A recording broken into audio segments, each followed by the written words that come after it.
चलिए ठीक है, दोबारा बोल देते हैं शुरू से।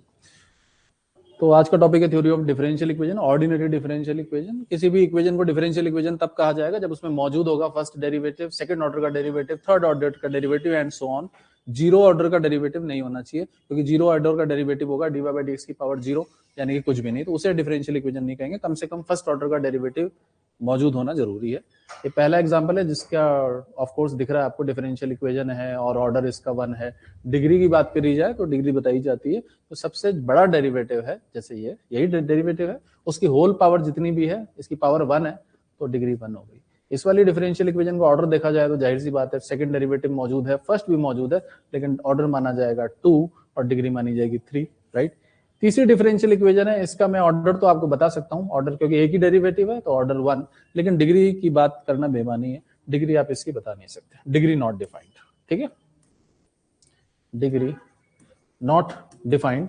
और वो ऐसे पता नहीं चलेगा कि डिग्री इसकी क्यों नहीं बता पा रहे, इसलिए नहीं बता पा रहे क्योंकि जब हम इसको एक्सपेंड करने बैठते हैं तो ये D Y by D X की पावर तो बढ़ती चली जाएगी, तो हम क्या बोलेंगे, डिग्री इसकी बताई नहीं जा सकती, ठीक है। तो ये डिग्री और ऑर्डर ये बहुत बेसिक सी चीज है डिफरेंशियल इक्वेशन, ठीक है। आगे बढ़ते हैं। तो फर्स्ट ऑर्डर की ओडी पे मैं अभी बात नहीं करना चाह रहा, क्योंकि फर्स्ट ऑर्डर की डिफरेंशियल इक्वेशन तो आपने +2 वाले सिलेबस में, वो हम उसे नहीं जाना क्योंकि उसकी कोई थ्योरी नहीं होती, वो तो सेपरेट करके सॉल्व करना शुरू कर दो। थ्योरी जो याद आपको भूल गए होंगे वो सेकंड ऑर्डर की, थर्ड ऑर्डर की, जो आपने बीएससी में पढ़ी थी, क्योंकि वो भूल भुला गए होंगे आप, ठीक है। तो उसके बारे में बात करता हूँ, सेकंड ऑर्डर की ओडी, ठीक है, theory of second order ODE. तो सेकंड ऑर्डर की ओडी में आपके सामने सबसे आसान सी लिख देता हूं, जैसे y डबल डैश, ये अच्छा ये नोटेशन भी आपने पता है, y डबल डैश का मतलब है d2y अपॉन dx स्क्वायर, ठीक है, प्लस यहाँ पे कोई नंबर रहेगा, मान लो वो नंबर स्मॉल a है, और फिर है आपका y डैश, और मान लीजिए दूसरा नंबर b है, y इक्वल टू यहाँ पे कोई फंक्शन बैठा है f ऑफ x, तो ज्यादा बेहतर रहेगा मैं इसे कैपिटल fx लिख दूं, कैपिटल fx लिख देता हूँ, कैपिटल f x, इसका मैं नाम a दूंगा, और आगे मैं इसको लिखूंगा नहीं, मैं ए रेफर करूंगा, आप समझ जाना मैं इसके बारे में बात कर रहा हूँ, ठीक है।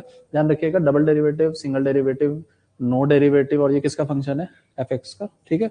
इसके दो कैटेगरी है, कितनी कैटेगरी, दो बातें।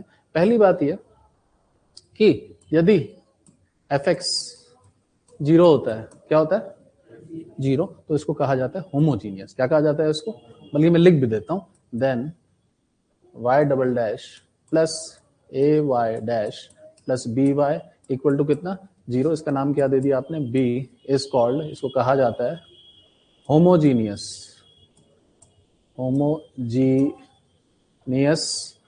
लीनियर डिफरेंशियल इक्वेशन, ओडी भी कहते हैं, एलडी किस लिए कहते हैं कि लीनियर होती है ये। हालांकि इसका जवाब आप डिफरेंशियल इक्वेशन पढ़ते हुए नहीं समझ सकते कि सर लीनियर समझाओ, वो लीनियर अलजेब्रा जब आप पढ़ोगे तब समझ में आता है, क्योंकि लीनियर ऑपरेटर के तौर पे देखी जा सकती है। फिलहाल मैं आपको एक ऐसी बात बताता हूँ कि लीनियर की पहचान क्या होती है। लीनियर की पहचान, लीनियर डिफरेंशियल इक्वेशन वो है जहां पे आपको इस टाइप की टर्म्स दिखेंगी, y का मल्टीप्लाई y से नहीं हुआ होगा, उसे लीनियर कहते हैं। क्या बोला मैंने, y से नहीं, y इंटू वाई डैश नहीं होना चाहिए, y dash into Y double dash नहीं होना चाहिए, y का स्क्वायर नहीं होना चाहिए, y डैश का स्क्वायर नहीं होना चाहिए। ये जब ऐसी टर्म्स नहीं होंगी, y का प्रोडक्ट y के डेरिवेटिव के साथ या y के साथ नहीं होगा, तब वो डिफरेंशियल इक्वेशन कैसी होगी, लीनियर होगी, राइट। आप मुझे एक बात बताएं, क्या ये लीनियर है, ये वाली है, हाँ ये वाली लीनियर है, ये नहीं है। कौन सी टर्म की वजह से, पहली टर्म गड़बड़ है इसकी, खुद से 3 बार मल्टीप्लाई कर रखा है इसको 4 बार कर रखा है, ये लीनियर नहीं है। ये लीनियर है, ऐसे देखने में कोई नहीं बता सकता, इसको खोलना पड़ेगा। अब बताओ लीनियर है नॉन लीनियर, क्योंकि क्या हो रखा है उसका स्क्वायर। तो जब भी y का square D Y by D X का स्क्वायर या y का multiply D Y by D X के साथ हो गया, वो तुरंत किस कैटेगरी में चली जाती है, लीनियर। हालांकि ये पहचानने का तरीका है, लेकिन लीनियर की डेफिनेशन ये नहीं होती है, वो लीनियर अलजेब्रा जब पढ़ते हैं वहां से पता चलती है, ठीक है। और आपको तो उससे काम, आपको तो पहचानना है वैसे भी, तो पहचानना आना चाहिए, कोई दिक्कत तो नहीं है, वो कोई दिक्कत नहीं। एक्स की मल्टीप्लाई हो सकती है D Y by D X से, बिल्कुल सही कहा, उसका नाम होता है कॉची-आयलर इक्वेशन, पढ़ी होगी आपने, है ना, वो लीनियर में आती है, ठीक है। तो ये लीनियर है नॉन लीनियर है, मल्टीप्लाई तो नहीं हो रहा ना, स्क्वायर तो नहीं, ठीक है। तो लीनियर मैंने इसलिए एलडी लिखा, लीनियर डिफरेंशियल इक्वेशन, ठीक है। और ये ए और बी नंबर्स होंगे, कोई ए और बी क्या होंगे, नंबर्स, कांस्टेंट्स। ए भी कोई रियल नंबर होगा, बी भी क्या होगा, कोई रियल नंबर, ठीक है। हालांकि ये फंक्शन भी हो सकते हैं, पर हमारे सिलेबस में वो नहीं है, जो हम सिलेबस पढ़ रहे हैं उसके सिलेबस में ए और बी कांस्टेंट ही है, ठीक है, फंक्शन भी होते हैं ये, ठीक। खैर मैं आपको बताया एफ एक्स अगर जीरो हुआ तो होमोजीनियस, और अगर नॉन जीरो हुआ तो, अगर जीरो नहीं हुआ राइट हैंड साइड तो ये चीज जीरो नहीं होती है, तब क्या कहते हैं इसको, देन नॉन होमोजीनियस, ठीक है, LDE, then A is called, A वाली इक्वेशन को कहते हैं नॉन होमोजीनियस। आ गया समझ में, ठीक है। पहले हम पता क्या पढ़ेंगे, ए या बी, कौन सा पढ़ेंगे, ए या बी, पहले बी पढ़ेंगे, पहले बी पढ़ेंगे, राइट साइड में क्या है जीरो, फिर ए पढ़ेंगे, क्योंकि ए में ज्यादा काम करना पड़ेगा क्योंकि ये बैठा रहेगा यहाँ पे, इसमें कम काम करना पड़ेगा, ठीक है। पहले ए का सॉल्यूशन के बारे में देखते हैं कि सॉल्यूशन ऑफ बी, तो सॉल्यूशन ऑफ इक्वेशन बी, ठीक हो गया। बी को कैसे सॉल्व करते हैं, कैसे सॉल्व करते हैं, ऐसे सॉल्व करते हैं कि ना, हम समझते हैं, हम मानते हैं कि लेट y बराबर e की पावर mx इसका एक सॉल्यूशन है, किसका, a का, मतलब ये मानते हैं कि ये जो डिफरेंशियल इक्वेशन है इसका सॉल्यूशन कौन आ जाए, e की पावर mx आ जाए। अब आप बोलोगे सर e की पावर mx में इसके दिलचस्पी, ये क्यों मानते हैं, क्यों मानते हैं, ये और भी तो फंक्शन है, ये इसलिए मानते हैं क्योंकि कोई डिफरेंशियल इक्वेशन जब बनती है, कब बनती है डिफरेंशियल इक्वेशन, कब पैदा कब होती है, जब क्या आता है उसमें कम से कम dy बाई dx आता है। dy बाई dx का मतलब क्या है रियल लाइफ में, y का बदलना किसके साथ, बहुत बढ़िया बताया आपने, y का बदलना x के रिस्पेक्ट में। लेकिन कब कोई चीज बदलती है, बदलने का मतलब कोई चीज हरकत जब करती है, हिलती है ना, हरकत करती है, ठीक है, ओके। अभी ये मैं खड़ा हूं ऐसे चुपचाप से, तो आपको लग रहा है डिफरेंशियल इक्वेशन बन रही है, मैं कुछ कर ही नहीं रहा। गाड़ी चलती है, पढ़े होंगे ना आपने सवाल, वेलोसिटी तब बनती है dx बाई dt, तब बनती है डिफरेंशियल। जहाज उड़ता है, पत्थर उछलता है, ये सब कुछ हरकत होनी चाहिए, ठीक है, डिफरेंशियल इक्वेशन तब बनती है। पहली बात, आप मुझे बताइए कि आंखों से देख के साफ पता चल रहा है, अगर मैं y को जीरो पुट कर दूं, इसमें y को जीरो डालिए, जीरो हो जाएगा, ये भी जीरो, ये भी जीरो, तीनों को जोड़ के कितना आ जाएगा, जीरो। यानी इसका जीरो, y बराबर जीरो इसका सॉल्यूशन है या नहीं है सेटिस्फाई कर रहा है, पर उसमें दिलचस्पी होती नहीं किसी को, क्योंकि मैंने कहा ना कि लोगों को दिलचस्पी है जो कोई हरकत करे, कुछ जैसे आपने कहा कि हम दोनों की बनती नहीं है दोस्ती, ठीक है साहब, तो आप मेरे पास आके काउंसलर हूं मैं, हाँ दोस्ती हमारी बनती नहीं, बताओ क्या करूं, और मैं कह दूं आज के बाद बात मत करना, सही बात है, बात नहीं करोगे लड़ाई भी नहीं होगी, लेकिन पर क्या सॉल्यूशन एक्सेप्ट करोगे आप तो नहीं करोगे ना, आपको तो बात भी करनी है। तो किसी भी चीज का सॉल्यूशन आदमी एक्सपेक्ट करता है नॉन जीरो सॉल्यूशन, कैसा नॉन जीरो, जो जीरो ना होता हो, राइट। या यूं कहो कि मुझे जो है फेल होना पसंद नहीं है, तो आप मुझे कह दो सर एग्जाम मत देना आज के बाद, सही बात है, एग्जाम नहीं दूंगा तो फेल नहीं, पर ये जीरो सॉल्यूशन की तरह है, right. Zero solution real life में एक्सेप्ट नहीं होते हैं, तो इसीलिए ये वाला सॉल्यूशन माना जाता है। अब आप बोलेंगे ये क्यों, और भी तो है, साइन mx भी है, कॉस mx भी है। इस पे एक खास बात है, वो खास बात आपको अभी नहीं बता रहा, पहले एक बात बताऊंगा, दूसरी नहीं बता रहा। पहली जो एक खास बात है ये है कि ये कभी जीरो नहीं होता, क्या नहीं होता, जबकि साइन होता है जीरो, कई दफे होता है, कॉस होता है कई दफे होता है, सारे होते हैं कई दफे, ये सबसे बेस्ट है, ये जीरो नहीं होता, क्योंकि मैंने कहा कि रियल लाइफ में जीरो सॉल्यूशन की कोई अहमियत है नहीं, राइट। तो ये पहली प्रॉपर्टी पता चल गई कि क्या नहीं होता, जीरो नहीं होता। दूसरी अभी नहीं बता रहा, आप बताऊंगा जब आपको दिखेगा, ठीक है। अब आप मान रहे कि आपने मान लिया कि बी आएगा, इसमें बी, अब अगर ये इसका सॉल्यूशन है तो इसको सेटिस्फाई करना चाहिए, हाँ या ना, डालना जरा इसमें डालो, e की पावर mx का कितने बार डिफरेंशिएशन, 2 बार, प्लस e की पावर mx का कितने बार, 1 बार, प्लस b के साथ e की पावर mx बराबर कितना, 0, कोई दिक्कत तो नहीं, ठीक है। इसका 2 बार डिफरेंशिएशन बोलना कितना आएगा, चलो एक ही बार बोल लो, 1 बार कितना आएगा, m आ जाएगा आगे, ऐसा, फिर दोबारा करो उसका कितना आएगा, m² आ जाएगा ना, m² e की पावर mx, इन सब में से कौन कॉमन आएगा, अंदर क्या बचेगा, m² plus am plus b बराबर 0, सही बात है, ठीक है। अब आपके फैसला आपने लेना, मैं कुछ नहीं कहूंगा। ये दो चीजें, एक टर्म ये दिख रही होगी आपको, एक टर्म ये दिख रही होगी, दोनों को मल्टीप्लाई करके कितना आता है, 0। आपको क्या लगता है, ये 0 होना चाहिए, वो 0 होना चाहिए, सोच समझ के बताइएगा, ये वाला, क्योंकि ये तो आपको पहले पता है, तो कभी 0 होता ही नहीं, इसी काबिलियत की वजह से तो इसका चुनाव किया गया था, राइट। इसका मतलब कौन 0 होगा पक्का, दूसरा वाला, इसका मतलब कि दूसरा वाला क्या होगा, 0। और ये जो आया ना, इसी को आप कहते हैं ऑक्सिलरी इक्वेशन, कौन सी इक्वेशन, जो कि शायद आप सवाल जब शुरू करते हैं शायद आप यहाँ से करते होंगे, ये तो आप कभी करते ही नहीं होंगे, राइट। तो ये होती है आपकी ऑक्सिलरी इक्वेशन, जो कि आपको लिखनी भी आती है। आप बोलते हो कि सर वो ऐसा बोलते हैं कई लोग कि y को क्या लिख दो, m लिख दो, और y को m नहीं लिखा गया, y को थोड़ी m लिख दिया, y तो फंक्शन है। असल में y को पुट किया गया, ये सब किया गया, e की पावर mx कॉमन लिया गया, e की पावर mx में इक्वालिटी थी कि वो कभी जीरो नहीं होता। शायद अगर कोई और होता यहाँ बैठा हुआ साइन mx होता तो तब मैं ये ना लिख पाता, क्योंकि ये क्लियर विनर है, कभी जीरो नहीं होता है, ठीक है। ओके, इसे कहते हैं ऑक्सिलरी इक्वेशन, जो कि आपको लिखनी आनी चाहिए डिफरेंशियल इक्वेशन को देख के। आप बताएं ये क्वाड्रेटिक है, क्वाड्रेटिक कितने रूट आते हैं इसके? 2 ही आते हैं, ठीक है। वो याद है आपको क्या क्या हो सकते हैं 2 रूट? दोनों रियल और डिस्टिंक्ट, हाँ उसके हिसाब से निकलते थे, क्लास 11 में हमने करे थे, राइट। तो रूट आते हैं इसके m1 m2, let m1 and m2 be the roots, किसके रूट्स? इसके, इसका नंबर मैं हाँ c डाल दूं ऑफ c, ठीक है।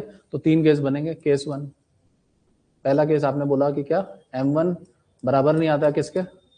दोनों हो सकता है अलग अलग आ जाए, हमें क्या पता, वो तो न्यूमेरिकल में पता चलेगा। m1 बराबर नहीं आ रहा, और दोनों कैसे हैं? कैसे हैं दोनों? रियल है। अच्छी बात ये है। आप मुझे बताइए कि m1 m2 बराबर नहीं आया, आपने जो शुरू किया था सवाल, आपने तो कहा था कि कौन सॉल्यूशन, किसको माना था सॉल्यूशन? e की पावर mx को, और आप बता रहे हैं m की कितनी वैल्यू है? 2। तो कौन कौन आया सॉल्यूशन? पहला सॉल्यूशन क्या आएगा? e की पावर m1x, और दूसरा कौन आएगा? m2x। समझ में आ रहा है? ठीक है। तो इसका मतलब ये हुआ, इम्प्लाइज y, मैं उसको 1 लिखूंगा क्योंकि पहला सॉल्यूशन है, e की power m1x comma y2 e की पावर m2x r 2। अब एक वर्ड और लिखूंगा, थोड़ा सा आप फिर रुकोगे, li सॉल्यूशंस। li का मतलब लीनियरली इंडिपेंडेंट। अब ये इंडिपेंडेंट का क्या अर्थ होता है? अब ये फिर एक अलग कहानी है। इंडिपेंडेंट, 2 फंक्शंस को इंडिपेंडेंट तब कहा जाता है जब वो एक दूसरे के मल्टीपल ना हो। क्या ना हो? जैसे एक है साइन एक्स और दूसरा कौन है? Cos x. साइन एक्स को किसी भी नंबर से मल्टीप्लाई करके आप कॉस एक्स हासिल नहीं कर सकते। कर सकते हो क्या? नहीं कर सकते। तो ये दोनों कैसे फंक्शन माने जाएंगे? इंडिपेंडेंट। क्या आप समझ पा रहे हो? ठीक है, सही बात है। और एक और तरीका होता है कि आप ऐसे कर सकते हो, साइन एक्स और कॉस एक्स का रेशियो निकाल लो। क्या निकाल लो? रेशियो। अपॉन करो, कांस्टेंट नहीं आना चाहिए, वैसे आएगा भी नहीं। Sine x upon cos x कितना होता है? tan x। कांस्टेंट तो नहीं आया, 100% ये इंडिपेंडेंट है, ठीक है। मैं आपको 2 फंक्शन बोलूंगा, आप बताना वो इंडिपेंडेंट है नहीं। एक मैंने दिया आपको sin 2x और एक दिया 2 sin x cos x। इनको रेशियो करो, अपॉन में लाओ इन दोनों को, ये तो 1 आ जाएगा कट के। कांस्टेंट आया ना, इसका मतलब ये डिपेंडेंट है। क्या है? डिपेंडेंट। ये पहचान होती है इंडिपेंडेंट की, हमेशा ऐसे पहचाने जाते हैं, ठीक है। रेशियो, खैर आप भी इन दोनों का रेशियो कर लीजिए, करके देख लो क्या कांस्टेंट आएगा कट के। हाँ सर, आप बोलोगे तब कट सकता है जब m1 और m2 बराबर हो, तो पूरा कट जाएगा, और m1 m2 तो बराबर ही नहीं है। आ रहा समझ में? इसीलिए दोनों क्या है, कैसे सॉल्यूशन है? LI है। आप समझ गए ना, मैं लिख नहीं रहा y1 upon y2 non constant, ठीक है। अब अगर ये दोनों LI सॉल्यूशन है, 2 सॉल्यूशन है, LI है, इंडिपेंडेंट है, ये भी है और ये भी है, LI है। जैसे आपकी जिंदगी में भी कई चीजें होती हैं इंडिपेंडेंट होती हैं, ये भी चाहिए वो भी चाहिए, मकान भी चाहिए तो नौकरी भी चाहिए, चाहिए हर। हाँ, ये है कि अभी आपको मकान नहीं चाहिए, अभी आपको नौकरी चाहिए, लेकिन जब नौकरी मिल जाएगी फिर क्या चाहिए? मकान चाहिए। यानी ये कह सकते हैं मोटे मोटे तौर पे कि 30 साल की उम्र तक तो मुझे नौकरी चाहिए, और 30 से 80 या जब तक आप जिंदा हो तब क्या चाहिए? मकान चाहिए। आप समझ रहे हो? तो एक तरीके से जिंदगी जो है इन दोनों का लीनियर कॉम्बिनेशन है। क्या है? मिला जुला। कुछ साल तक ये भी चाहिए फिर वो भी चाहिए, लेकिन हटा नहीं सकते किसी को, दोनों को किसी को हटा नहीं सकते, क्योंकि दोनों इंडिपेंडेंट है ना भाई। क्यों? ठीक हो गया? तो इसीलिए मैं अब लीनियर कॉम्बिनेशन करने जा रहा हूं, ध्यान से देखिएगा। y बराबर c1 टाइम्स कौन सा सॉल्यूशन? पहला वाला, e की पावर m1x, और c2 टाइम्स e की पावर m2x। ये कहा जाएगा इसका जनरल सॉल्यूशन, यानी कि पूरा कंप्लीट सॉल्यूशन, एक तरीके से जनरल सॉल्यूशन। दोनों को कंबाइन कर दिया। जैसे कोई कह रहा है कि मुझे नौकरी चाहिए, ये c1 आपका 30 साल तक हो गया, और c2 आपने एडजस्ट कर लिया 30 के बाद, ये तो आपके ऊपर है ना, राइट। दोनों चीजें जरूरी है, ठीक है। कितने आर्बिट्री कांस्टेंट है इसमें? 2। और उतने आर्बिट्री कांस्टेंट आते हैं जितने ऑर्डर की डिफरेंशियल इक्वेशन होती है। कितने ऑर्डर की सॉल्व करवा रहा हूं मैं आपसे? सेकंड ऑर्डर की। जितने ऑर्डर की डिफरेंशियल इक्वेशन उतने आर्बिट्री। आ गया समझ में? कोई दिक्कत नहीं, ठीक है। लेकिन ये कौन सा केस था जब m1 m2 बराबर नहीं आते? लेकिन ये बराबर भी तो आ सकते हैं।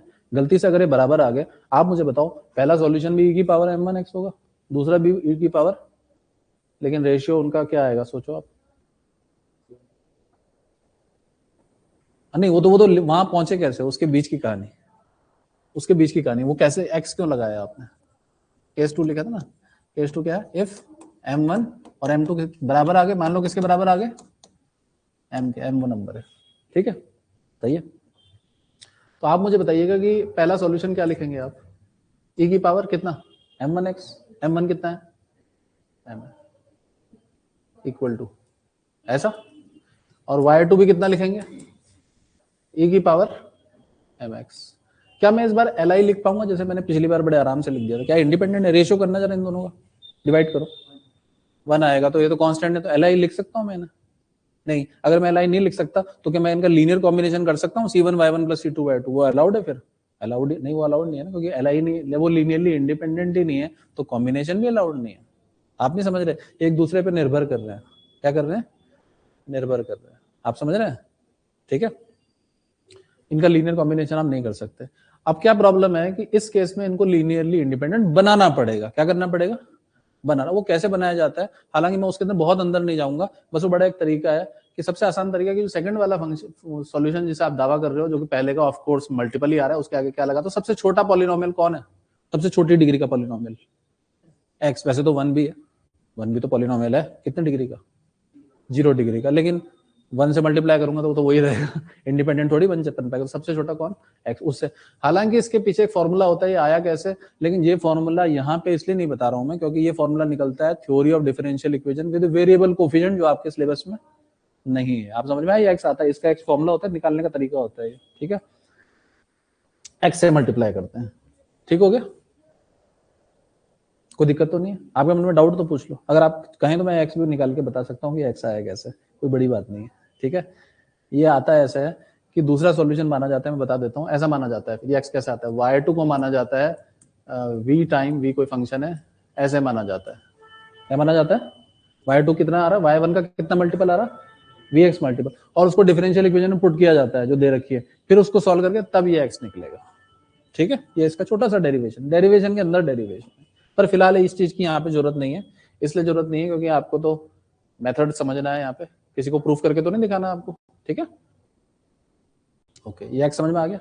अब बताओ फाइनल सॉल्यूशन कैसे लिखा, अब ये एल बन गए, एल डी बन गए, एल लीनियरली इंडिपेंडेंट बन गए ना, अब तो नहीं आ रहा इनका रेशियो कांस्टेंट, कितना आ रहा है रेशियो, अब तो एक्स आ रहा है ना, ठीक है, इस एक्स का जस्टिफिकेशन समझ में आ रहा है आपको, ये एक्स आता कैसे है, ठीक है, ये एक्स ऐसे आता है कि आप मानते हैं कि y1 अपॉन y2 कांस्टेंट आए या ना आए, आना ना आए या आए, नहीं आना चाहिए, तो कांस्टेंट नहीं आना चाहिए, तो किस क्या मान लिया आपने, उसको क्या मान लिया, वी किसी फंक्शन मान लिया, क्रॉस मल्टीप्लाई करो कितना मिलेगा, y1 की वैल्यू कितनी मिलेगी, vx y2, पीछे अपनी डिफरेंशियल इक्वेशन जो आपकी थी क्या थी, y double dash plus a, ये थी ना आपकी डिफरेंशियल इक्वेशन, ये थी ना, इसमें ये 2 y1 y2 y11, ये वाली वैल्यू यहाँ डालते हैं, यहाँ पुट करते हैं, यहाँ पुट करते हैं, यहाँ पुट करते हैं, सॉल्व करते हैं, सॉल्व करके इंटीग्रेशन करके अपने आप ही आ जाएगा, ठीक है, कोई बड़ी बात नहीं है, 2 मिनट में आप करके देख लेना, घर में आ जाएगा। हाँ बस आप इसको e की पावर ले लेना, y1 को y1 लेना, इसको e की पावर mx लेना, क्रॉस मल्टीप्लाई करना, पुट करना, अपने आप आ जाएगा, ठीक है।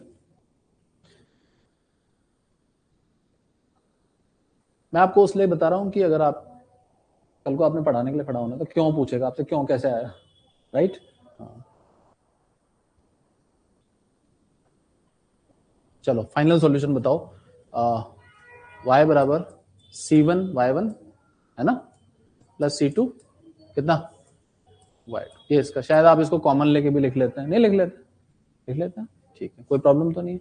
अगर मैं थर्ड ऑर्डर की डिफरेंशियल इक्वेशन सॉल्व कर रहा होता और तीनों रूट बराबर आते हैं, m1 m2 बराबर m3 बराबर m, तो 3 सॉल्यूशन, फिर ऐसे ही एक चीज होती, तो पहले इस दूसरे वाले को मैं किससे मल्टीप्लाई करता, x से, और तीसरे वाले को एक्स स्क्वायर से, ये ध्यान रखना आप, ठीक है, यही थ्योरी चलती है वहां पे भी, सेकंड ऑर्डर की डिफरेंशियल इक्वेशन की थ्योरी अगर आपने समझ ली तो आगे की हायर ऑर्डर भी समझ में आ गई, ठीक है, ये सबसे जनरल है। तीसरा केस, ये जनरल सॉल्यूशन आ गया, ठीक है, जनरल सॉल्यूशन। तीसरा केस कि यदि m1 आ गया अल्फा प्लस आईटा बीटा और m2 आ गया अल्फा माइनस आईटा बीटा, मतलब कि कॉम्प्लेक्स रूट्स आ गए, ऐसा भी तो हो सकता है, क्वाड्रेटिक इक्वेशन को सॉल्व करके कॉम्प्लेक्स रूट भी आते हैं, ठीक है, कोई दिक्कत तो नहीं, ठीक है, तो तब क्या लिखा जाता है, तब क्या करा जाता है, ये आप मुझे बता दीजिए, डिस्टिंक्ट है या रिपीटेड है, डिस्टिंक्ट है, ठीक है, तो ये दरअसल कुछ नहीं है, केस नंबर 1 ही है, कौन सा केस है, केस नंबर 1, तो देखिएगा देन, तो मैं इसको केस नंबर 1 की तरह ट्रीट करूंगा, बिल्कुल केस नंबर 1, e की power m1x plus c2 times e की पावर m2x, ऐसे होना चाहिए सॉल्यूशन। मल्टीप्लाई तो नहीं करना चाहिए मुझे इसको x से, जैसे मैं पिछली बार किया। करना चाहिए नहीं करना चाहिए? रेशियो इनका कांस्टेंट आएगा नॉन कांस्टेंट आएगा, आप चेक करोगे तो नॉन कांस्टेंट ही आएगा, कटने नहीं वाले एक दूसरे से, ठीक है। ओके, तो m1 m2 की वैल्यू डालोगे, ध्यान से देखना, मैं थोड़ा शॉर्टकट भी मारने की कोशिश करूंगा। e की पावर m1 का वैल्यू दिख रहा है आपको कितना है? कितना है अल्फा? अपने मन में सोच लो, मैं सब नहीं लिख रहा, अल्फा लिख दिया, इधर डालो, है ना।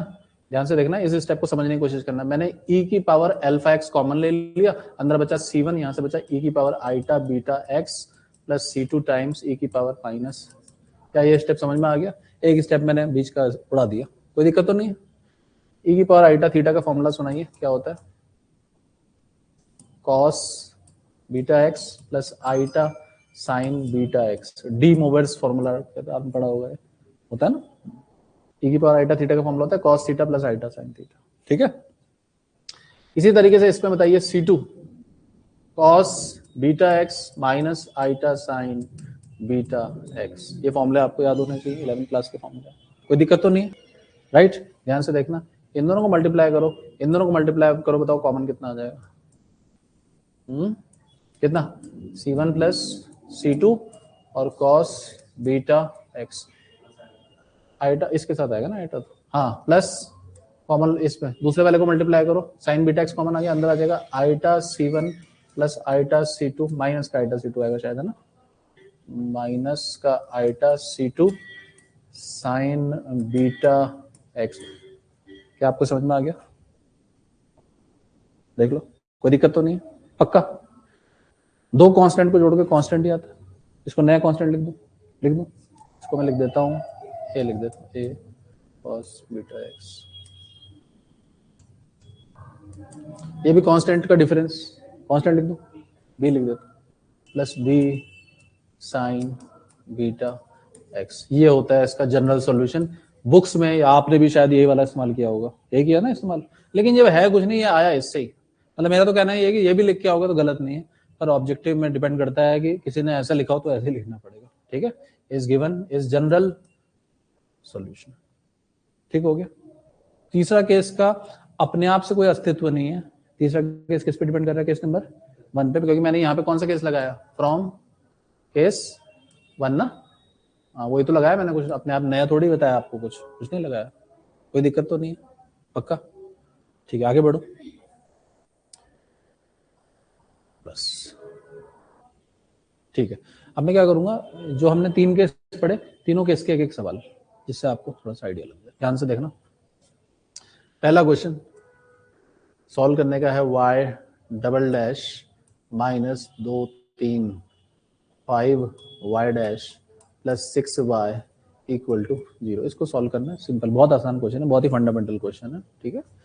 आप मुझे बताओ इसकी ऑक्सिलरी इक्वेशन, हमको जो सॉल्यूशन लिखना है वो ऑक्सिलरी इक्वेशन से करना है, डेरिवेशन नहीं कर रहे हैं हम यहाँ पे। ऑक्सिलरी इक्वेशन क्या आएगा? इसको कितना लिख देंगे?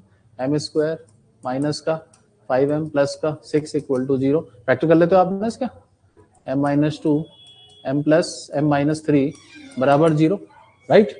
m का वैल्यू 2,3 किस केस को बिलोंग कर रहा है?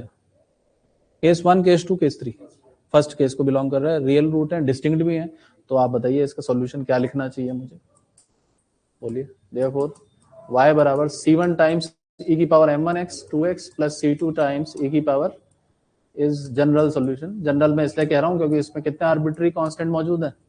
2 ही तो हैं, तब तक जनरल। 2 से एक भी कम हुआ तो जनरल नहीं बोलूंगा, दोनों खत्म हो गए तो फिर पर्टिकुलर बोलूंगा। आगे समझ में? ये आपको डिफरेंशियल इक्वेशन की ये पढ़ोगे तो आप पढ़ते हैं ना, तो पता लगता है कि क्यों किसको क्या कह रहा है, ठीक हो गया, कोई दिक्कत, ठीक है। सेकंड केस को एड्रेस करने वाला क्वेश्चन देखेंगे जिसमें रिपीटेड रूट आ जाए, ठीक है। मैं थर्ड ऑर्डर में ले जा रहा हूँ, जानबूझ के हायर ऑर्डर कर रहा हूँ जिससे आप थोड़ा, ठीक है। y माइनस 1, चलो सेकंड ही रखते हैं इसको, फिर आगे बढ़ाऊंगा उसको। y double dash minus 4y dash plus 4y बराबर 0, ठीक है। ऑक्सिलरी इक्वेशन बोलो इसकी क्या आएगी? m square minus 4m plus 4 बराबर 0, m की m माइनस 2 का होल स्क्वायर हो गया, है ना, इक्वल टू 0। m का वैल्यू 2,2 इस बार रियल रूट तो आए हैं लेकिन वो दोनों रिपीट हो गए, भाई क्या करें, राइट। और रिपीट वाले केस में कैसे लिखा जाता है सॉल्यूशन, बोलो। C1 e की पावर पहला वाला, सॉरी 2x है ना, प्लस C2, लेकिन यहाँ क्या लगाना पड़ता है, इस x का रीजन मैं आपको बता चुका हूँ, ये x ऐसे ही मतलब रटने वाली बात है तो ठीक है, लेकिन इसका भी प्रूफ है, ठीक है। e की पावर 2x इज कैसा सॉल्यूशन, जनरल सॉल्यूशन। ये सेकंड केस के लिए सवाल था, ठीक है। थर्ड केस के लिए सवाल आपको देखना है तो कोई दिक्कत नहीं है, ये बन जाएगा आपका y double dash plus y dash plus y equal to कितना, 0। सही बात है, ठीक है। ऑक्सिलरी इक्वेशन, हाँ जी, m square plus m plus 1 बराबर 0, क्लियर। फैक्टराइज वैसे तो होगा नहीं है, श्रीधराचार्य का फॉर्मूला लगाना पड़ेगा, वो तो फॉर्मूला तो याद है ना आपको, minus B plus minus B का स्क्वायर माइनस 4ac आइटा रूट 3 कर लोगे, B square minus 4ac minus का 3 आ रहा है तो वो समझ गए होंगे, अब आइटा आ जाएगा।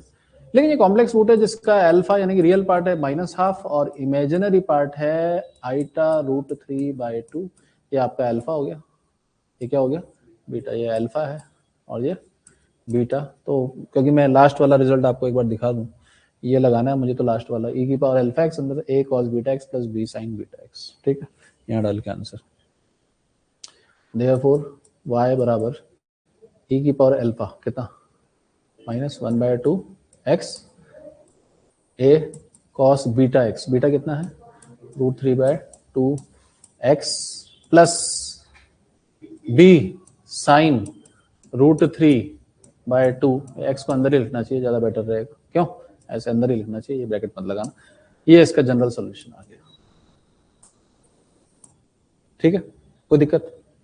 ये बहुत फंडामेंटल 3 एग्जांपल है। अब थोड़ी सी डिफिकल्टी बढ़ा देता हूँ, मिक्स कर देता हूँ दोनों केसेस को। ऐसा भी हो सकता है कि कुछ रूट डिस्टिंक्ट है और कुछ रिपीटेड है, ऐसा भी हो सकता है, नहीं हो सकता है ऐसा, तो ऐसी डिफरेंशियल इक्वेशन भी बनाई जा सकती है। y double dash y triple dash कर लेते हैं और 1 1 2 4 y double dash 1 1 2 plus 2 2 3 4 5 5 y dash 2 minus का 2 y इक्वल टू 0, ठीक है। अब देखते हैं कितने ऑर्डर किए, 3 ऑर्डर। जाहिर सी बात है ये इनसे तो मुश्किल ही होगा, अब 3 नंबर आएंगे आपके पास, है ना। चलिए ऑक्सिलरी इक्वेशन बोलिए, वो मैं लेकिन अगले पेज में लिखूंगा। और ये याद रखना, नंबर याद रखना, 1 -4 + 5 -2, ठीक है।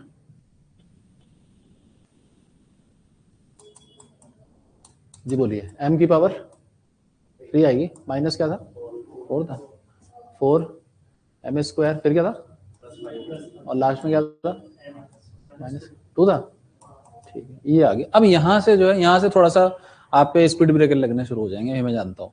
कौन सी क्यूबिक इक्वेशन है, क्यूबिक इक्वेशन के रूट वैसे तो आपको पता हो कैसे निकलते हैं, क्या करते हैं, वैल्यू पुट करते हैं, उस मेथड को कहते हैं हिट एंड ट्रायल मेथड, कहते हैं ना, हिट एंड ट्रायल, ठीक है। आप सबसे पहले कौन सी वैल्यू पुट करते हैं, m को क्या पुट करते हो आप, 1 रखते हो, ठीक है, 1 रखते हो, इंटीजर रख के देखते हैं। कहा आपने बिल्कुल सही, कोई सा भी रख देते हैं, जैसे इस केस में 1 रखेंगे, 1 रखेंगे, 1 रख के 0 आएगा, नहीं आप सही कह रहे हो, मैं गलत नहीं कह रहा हूँ, 1 रख के, ठीक है। मान लेते हैं कि 1 रख के नहीं आया, मान लेते हैं वैसे आ रहा है, मान लेते नहीं आया, फिर आप 1 के बाद क्या रखोगे, -1 रखेंगे, बहुत बड़े, वो भी नहीं आया, आपकी किस्मत अच्छी नहीं चल रही, नहीं आया, फिर 2 रखा, नहीं आया, मान लो कि -2 नहीं आया, फिर -2 से भी नहीं आया, फिर चलते रहते हैं। फिर क्या करेंगे, इस क्वेश्चन में मान लो नहीं आया, मान लेते हैं एक हाइपोथेसिस है, फिर 3 रखेंगे, 3 - 3 यही कह रहे हो, नहीं, यही बात है कि सब कुछ नहीं रखते, वो नंबर रखते हैं जो इसको डिवाइड करते हैं। इसको डिवाइड कौन कौन करता है, 1 करता है 1 रखो, -1 करता है, हाँ करता है, रखो, 2 करता है, रखो, -2, 3 रखो, -3 कुछ नहीं होगा, नहीं आएगा आंसर, रूट आ ही नहीं सकता है इसका, इसे कहते हैं रैशनल रूट टेस्ट, क्या कहते हैं। हाँ, अब ये तो फिर भी आसान था, मैं यहाँ 11 लिख के दे दूं, अगर मान लेते हैं यहाँ 11 होता, कितना होता 11 होता। अब आप क्या करोगे, आप तो 1 2 3 सब रखते चले जाओगे, जबकि आंसर अगर आना होगा 1 से आएगा या -1 से या 11 से -11 से, क्योंकि 11 को तो डिवाइड करने वाले कोई और है ही नहीं ना। ये है इसमें बहुत ऐसी डिफरेंशियल इक्वेशन दी जा सकती है जिसका लास्ट का नंबर प्राइम नंबर हो, आप लगे हुए वहां 1 2 3 रखने में, आप परेशान भी हो जाओगे, नहीं हो जाओगे परेशान, तो फिर आप क्या करोगे, छोड़ दोगे क्वेश्चन, जबकि हो क्या रहा है, ये रैशनल रूट टेस्ट कहता है कि जो डिवाइजर होते हैं इस कांस्टेंट के वो ही उसके पॉसिबल रूट होते हैं। ये नहीं कह रहा मैं कि वो रूट होते हैं, अगर होंगे तो वही होंगे, वरना नहीं होगा कोई इंटीजर रूट। प्राइम नंबर वो खुद होगा या तो 1 होगा, क्योंकि 1 से भी डिवाइड होते हैं, 2 ही होते हैं। आ गया समझ में? ठीक है, अगर 4 होता तो मैं 1 भी रखता, -1 रखता, +-2 रखता, फिर +-4, 3 को चेक नहीं करना आपने, गलती से भी मत करना। ठीक है, ये समझ में आ गया? पक्का? ये इतनी बारीक चीजें हैं कि एक सवाल को करते करते आप छोड़ देते हैं, कई बार होता है ऐसा ना। तो आपने क्या बोला उसकी, अच्छा पहले 1 डाल के 0 आ रहा, हाँ या ना? देखना 1 डाल के 0 आ रहा, 1, 5 और 1 6, 4 और 2 6, आ तो रहा, आ रहा ना? ठीक है, एक रूट पकड़ में आ गया। अब तुरंत देखते हैं, मुझे पता है इसका दूसरा रूट भी 1 आएगा। दूसरा रूट भी क्या आएगा? 1। ये आप नहीं बता पाओगे देख के, लेकिन मैं बताऊं मैं क्या कर रहा हूं। मैंने इसका डिफरेंशिएशन कर लिया। हाँ यार, डिफरेंशिएशन इसका करो, इसका डिफरेंशियल अपने मन में। डिफरेंशियल बोलो कितना आएगा? 3m² माइनस का 8m प्लस का, इसमें डालो 1, फिर से 0 आएगा। ये ट्रिक है इसकी। डिफरेंशिएशन में भी अगर आ गया तो यानी एक बार नहीं आएगा, कितनी बार आएगा? 2 बार। अब तो कुछ बचा नहीं, जिसने 2 बार पकड़ लिया 1, 1 2 बार, कहीं 3 बार तो नहीं आ रहा 1। अब क्या करो, फिर से डिफरेंशिएशन करो इसका। 6m माइनस 8, इट में डालना 1, ये नहीं आ रहा 0। कितनी बार आया 0? एक तो ओरिजिनल में आया, उसके फर्स्ट डेरिवेटिव में 2 दफे आया तो 2 बार पक्का आएगा, 3 दफे आता तो खत्म, वहीं खत्म, आपने डिफरेंशिएशन से कर लिया। दूसरा आदमी उसको डिवाइड कर रहा है, नहीं होता, वो टाइम लगेगा उसमें। 2 बार आ गया, ये रूट्स आ गया इसके, 2 रूट्स। कितने रूट्स आ गए? 2 बच्चा, ये समझ में आ गया आपको क्या किया मैंने? ये डिफरेंशिएशन है, डैश किया मैंने इसका, डैश f डैश m कह सकता हूं मैं, अगर मैं इसको fm मान लूं तो, और ये मैंने इसका f डबल डैश किया। ये आपने अपने मन में करना है, कोई दिक्कत है तो पूछ लो, कोई दिक्कत नहीं। अब कितने रूट पकड़ चुका मैं? बचे कितने? एक बचा। आप अगर होते तो क्या करते तीसरा रूट निकालने के लिए? नहीं, साइन चेक से तो उसका खाली ये पता चलता कि पॉजिटिव आएगा नेगेटिव आएगा, वो एक्चुअल नंबर क्या है ये कैसे पता करते आप? मैं आपको बता रहा हूँ, हमेशा जिंदगी में ऐसा करना, जब एक रूट बच जाए, कितना रूट बच जाए सिर्फ, तब ये करना, ये लॉजिक लगाना, sum of roots is equal to -b upon a। ये बचपन में नहीं, मतलब बचपना तो क्या है, 11th में पढ़ा होगा आपने। b का वैल्यू कितना, ये b होता है, a होता है, कितना हो जाएगा? माइनस का -4 अपॉन 1, यानी कि 4। एक रूट आ चुका है 1, दूसरा भी 1, तीसरे का कुछ मान लो m मान लेता हूँ, m3 मान लेता हूँ, है ना? कितना आ जाएगा? m की वैल्यू कितनी आ जाएगी? 2 आ जाएगी। आगे समझ में? थर्ड रूट आ गया है। कौन सा रूट आ गया? Third root. तो ये आपका समय बचाएगा। नहीं, वो प्रोडक्ट ऑफ रूट होता है, -b upon s plus c upon a, नहीं -d upon a। Product of root होगा -d upon a, minus into -2 upon 1। हाँ हाँ, नहीं आएगा, क्योंकि ये तो 4 डिग्री की इक्वेशन दी, 5 डिग्री की दे दूंगा तब गड़बड़ हो जाएगा आपका ना। ऐसा नहीं होगा, ऐसा नहीं होगा। प्रोडक्ट ऑफ रूट जो होता है ना, वो असल में ये फॉर्मूले बनते हैं, जैसे -b अपॉन है, ये लास्ट वाला रहेगा, फिर माइनस का d अपॉन है, और ये तो 4th डिग्री की, 5 डिग्री की होगी तो फिर प्लस का d अपॉन है आएगा। तो वो उसका यूज मत करना, क्योंकि वहां ना साइन फ्लक्चुएट करते हैं, मतलब डिग्री चेंज होने से वो जो प्रोडक्ट वाला कंसेप्ट है उसमें साइन बदल जाता है, लेकिन इसका साइन कभी नहीं बदलता। ये तो क्वाड्रेटिक में भी ये पढ़ा होगा आपने, -b, क्यूबिक में भी होता है, 4 पावर में भी होगा, 5 पावर होगी, 1000 पावर भी होगी, तो भी ये फॉर्मूला बदलेगा नहीं, लेकिन प्रोडक्ट ऑफ रूट का फॉर्मूला बदल जाता है।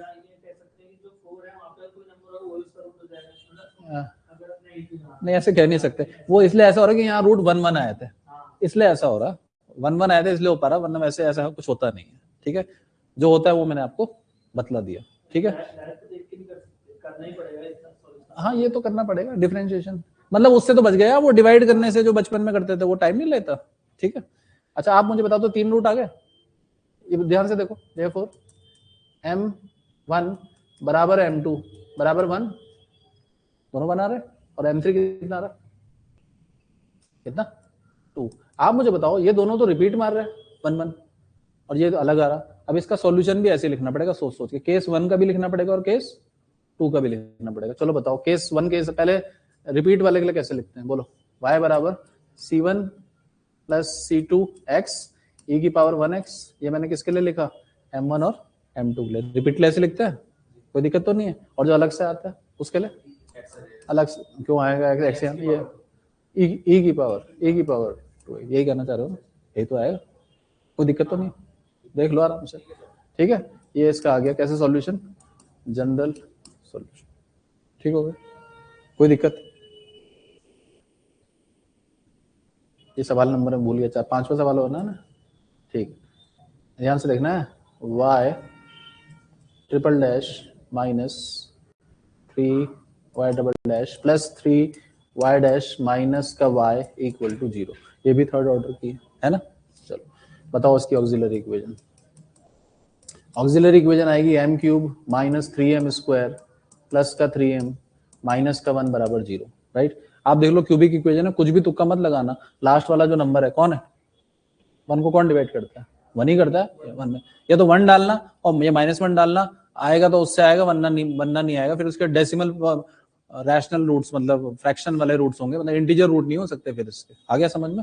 तो फिर तो ट्राई करने का कोई मतलब नहीं है, क्योंकि वो तो ढूंढ भी नहीं सकता कोई, ठीक है, न्यूमेरिकल मेथड होता है। क्या 1 डाल के 0 तो नहीं आ रहा, देखना कट गया, 3 से 3 कटा, 1 से 1 आ तो रहा, यानी 1 एक बार आएगा। इसका अपने मन में कर लो, चलो ये लिख देते हैं, डिफरेंशियल मारो, इसका कितना आएगा, 3m स्क्वायर माइनस प्लस 3, कहीं इसमें भी 1 डाल के 0 तो नहीं आ रहा, 3 3 6 आ रहा, देख लो आ रहा, 1 डाल के 0 आ रहा, 3 और 3 6, 6 से 6 कटा, एक बार और डिफरेंशिएट करो इसका, एक बार और करो, 6m माइनस 6, इसमें भी 1 डाल के 0 तो नहीं आ रहा, तो कितनी बार आया 1 डाल के 0, एक ओरिजिनल में फर्स्ट डेरिवेटिव सेकंड, यानी 3 बार 1 है, ट्रिपल रूट है इसका 1, आ गया समझ में। तो ये कैलकुलेशन आप अपने रफ में करें, या जहाँ पे m इक्वल टू 1, 1, 1, ये इसके रूट्स आ गए, तीनों रूट्स बराबर है, क्यों, और जब तीनों रूट बराबर होंगे तो रिपीटेड रूट के केस से क्या लिखोगे सॉल्यूशन, आप लिखोगे y बराबर c1 टाइम्स e की पावर 1x, हाँ, दूसरी बारी में कितना लगाना पड़ेगा, x लगाना पड़ेगा, और तीसरी बारी में कितना लगाना पड़ेगा,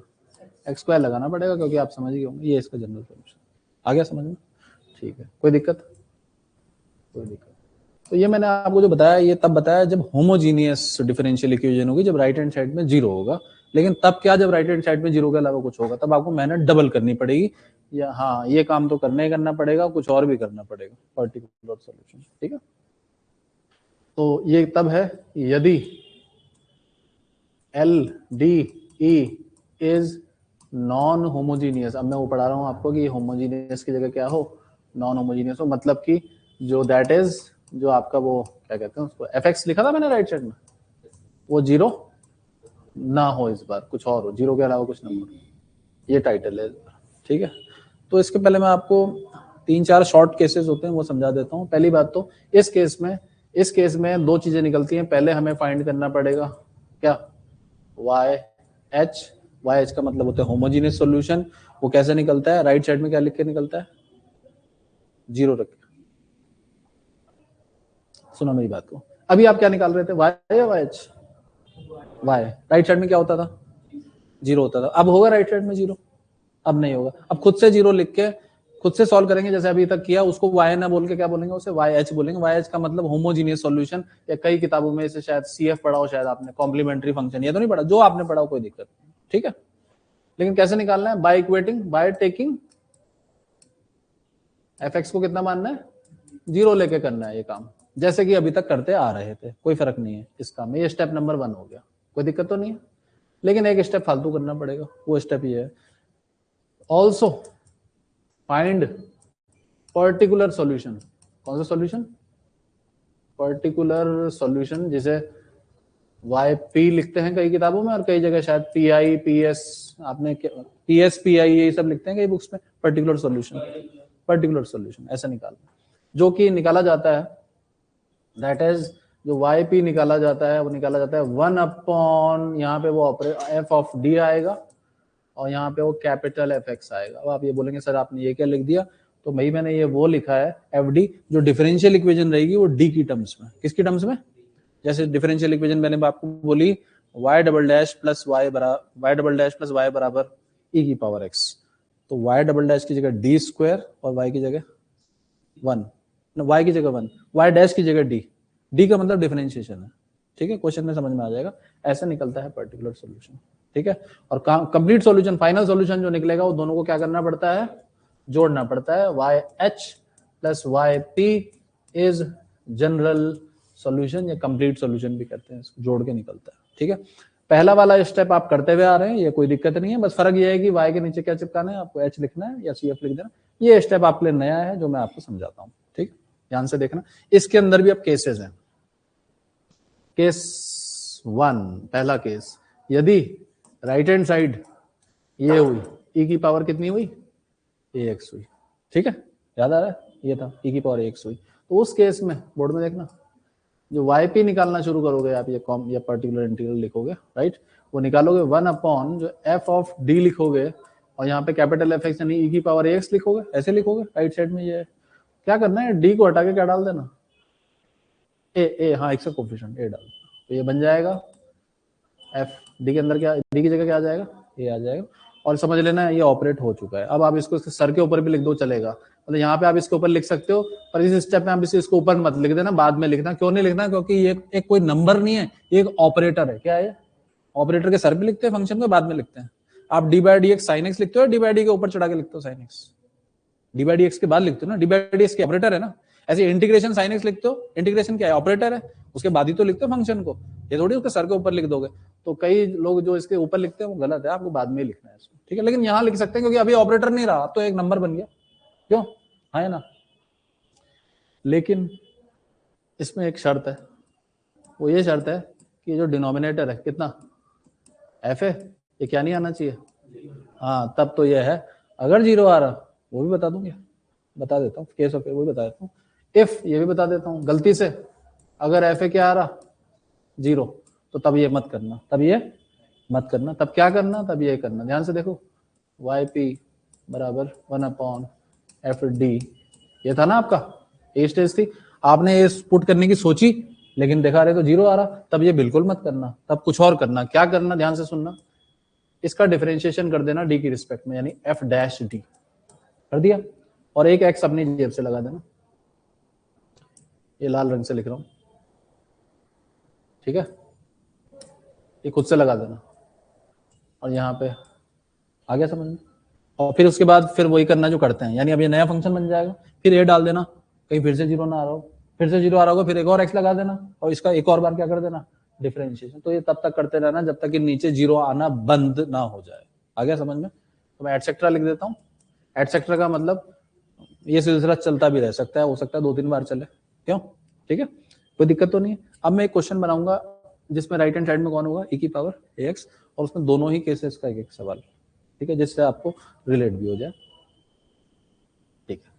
तो देखिएगा क्वेश्चन, इसको 1 नाम दे देते हैं। देखिए ध्यान से देखना है, y double dash plus y equal to square plus 1, तो 0 आ गया, e की पावर 2x, ठीक है जी। राइट हैंड साइड में जीरो है या नहीं है, नहीं है ना जीरो। लेकिन मैंने कहा था कि ये नॉन होमोजीनियस डिफरेंशियल इक्वेशन कैसी है, क्योंकि राइट साइड में जीरो नहीं है। तो इसका सॉल्यूशन 2 टुकड़ों में निकलेगा, पहले निकलेगा YH, फिर निकलेगा YP, फिर दोनों को क्या करना पड़ेगा, जोड़ना पड़ेगा, ठीक है। तो YH में वैसे निकालूंगा जैसे मैंने पिछले क्वेश्चंस पे निकाला था। चलिए ऑक्सिलरी इक्वेशन बोलो, इसकी क्या आएगी, बोलिए, बोलो, एम स्क्वायर प्लस 1 बराबर 0। फैक्टर तो आप इसके कर नहीं पाओगे, एम माइनस वही प्लस माइनस आइटा आ जाएगा, कॉम्प्लेक्स रूट आ रहे हैं। अल्फा कितना है, अल्फा 0, बीटा कितना है 1, है ना, अल्फा 0 है ना, है ही नहीं रियल पार्ट। तो याद है आपको सॉल्यूशन कैसे लिखा था, अब y ना लिख के क्या लिखूंगा मैं उसको, y, यही तो फर्क आ गया।